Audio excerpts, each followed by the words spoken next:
سیدنا عباس رضی اللہ تعالی عنہ کا گھر مسجد نبوی کے ساتھ تھا اور اس مکان کا پرنالہ مسجد کی طرف تھا۔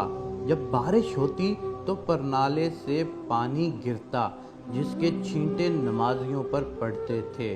سیدنا عمر رضی اللہ تعالیٰ عنہ نے نمازیوں پر چھینٹے پڑتے دیکھے تو پرنالے کو اکھاڑ پھینکا۔ سیدنا عباس آئے، دیکھا ان کے مکان کا پرنالہ اتار دیا گیا ہے۔ پوچھا یہ کس نے اتارا؟ جواب ملا امیر المومنین نے نمازیوں پر چھینٹے پڑتے دیکھے تو اسے اتار دیا۔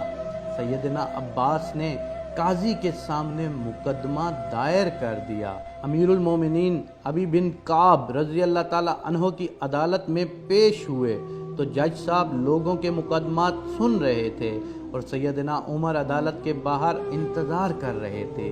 کافی انتظار کے بعد جب سیدنا عمر عدالت کے روبرو پیش ہوئے تو بات کرنے لگے، مگر ابی بن کعب رضی اللہ تعالیٰ عنہ نے روک دیا کہ پہلے مدعی کا حق ہے کہ وہ اپنا دعویٰ پیش کرے۔ یہ عمر کے دور کا چیف جسٹس ہے۔ سیدنا عباس دعویٰ پیش کرتے ہیں کہ میرے مکان کا پرنالہ شروع سے ہی مسجد نبوی کی طرف تھا۔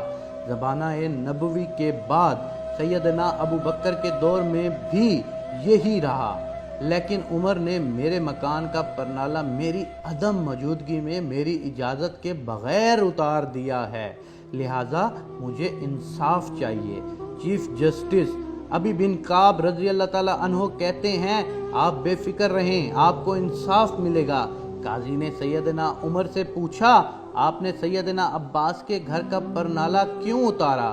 22 لاکھ مربع میل کا حاکم کٹہرے میں کھڑا ہو کر کہتا ہے سیدنا عباس کے مکان کا پرنالہ مسجد نبوی کی طرف تھا۔ جب بارش ہوتی ہے پرنالے سے پانی بہتا ہے اور چھینٹے نمازیوں پر پڑتے ہیں جس سے نمازیوں کو پریشانی ہوتی ہے، اس لیے میں نے اسے اتار دیا۔ ابی بن کعب نے دیکھا کہ سیدنا عباس رضی اللہ تعالیٰ عنہ کچھ کہنا چاہ رہے ہیں، پوچھا آپ کیا کہنا چاہتے ہیں؟ سیدنا عباس کہتے ہیں یہ جس جگہ میرا مکان ہے یہاں رسول اکرم صلی اللہ علیہ وآلہ وسلم نے اپنی چھڑی سے مجھے نشان لگا کر دیا اور میں نے اسی جگہ مکان بنایا۔ پھر جب پرنالہ نصب کرنے کا وقت آیا تو رسول پاک صلی اللہ علیہ وآلہ وسلم نے کہا چچا میرے کندھے پر کھڑے ہو کر اس جگہ پرنالہ نصب کر دیں۔ میں نے نبی پاک کے کندھے پر کھڑے ہونے سے انکار کیا، مگر بھتیجے کے اصرار پر میں نے ان کے کندھے پر کھڑا ہو کر یہاں پرنالہ نصب کیا۔ یہاں پرنالہ نبی پاک صلی اللہ علیہ وآلہ وسلم نے خود لگوایا تھا۔ ابی بن کعب نے پوچھا اس کا کوئی گواہ ہے آپ کے پاس؟ سیدنا عباس جلدی سے باہر گئے اور کچھ انصار کو لے کر آئے۔ انہوں نے گواہی دی کہ سیدنا عباس سچ کہہ رہے ہیں۔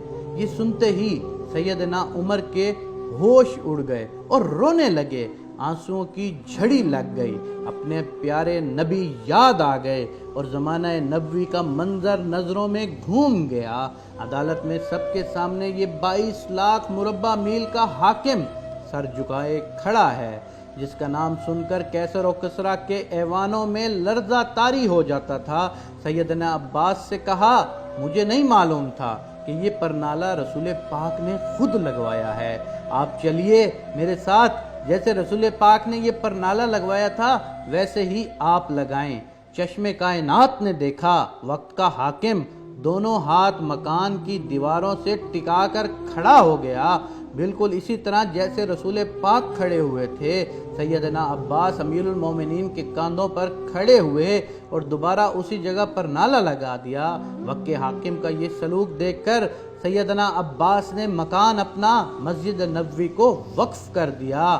باب الاسلام سے داخل ہوں تو دائیں جانب دیوار میں 1400 سال گزرنے کے باوجود آج بھی اس پرنالے کے مقام کی نشاندہی موجود ہے۔